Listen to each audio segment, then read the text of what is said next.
ओम शांति। आज 11 अगस्त है। आज की मुरली का स्लोगन है, हद के नाम मान शान के पीछे दौड़ लगाना, अर्थात परछाई के पीछे पड़ना।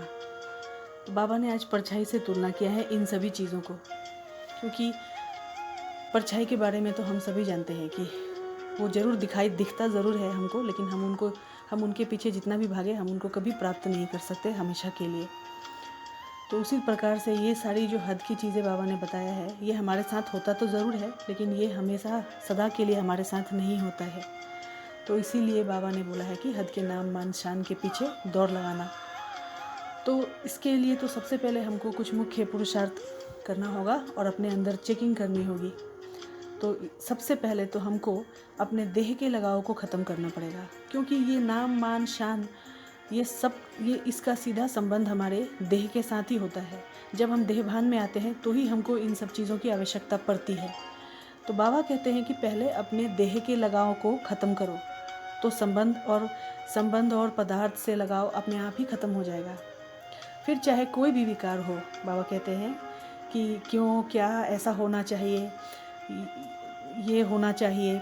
तो बाबा कहते हैं कि ज्ञानी आत्माओं में या तो अपने गुण का, अपनी विशेषता का अभिमान तो आता ही है, और ज्ञानी आत्मा जितना आगे बढ़ते हैं उतना अपनी किसी भी बात में कमी को देख करके, कमी अपने पुरुषार्थ की नहीं, लेकिन अपने नाम मान शान में, पूछने में, आगे आने में और विशेष पाठ देने में, ये कमी, ये व्यर्थ संकल्प में भी ज्ञानी आत्माओं के लिए बहुत नुकसान कर देता है। तो बाबा कहते हैं कि ये सब चीज़ों को, इन सभी चीज़ों को, खासकर ये सभी चीज़ें आज हमारे जीवन में व्यर्थ संकल्पों का आधार है। इनकी वजह से ही हमारे जीवन में व्यर्थ संकल्प भी बहुत तीव्र गति से आ जाता है।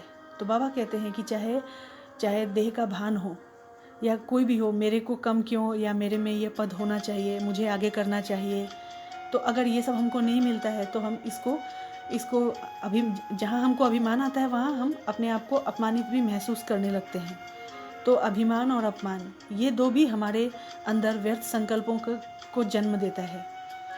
तो बाबा ने बोला है, बाबा कहते हैं कि अगर हम इन सब चीज़ों से अपने आप को मुक्त कर ले तो हमको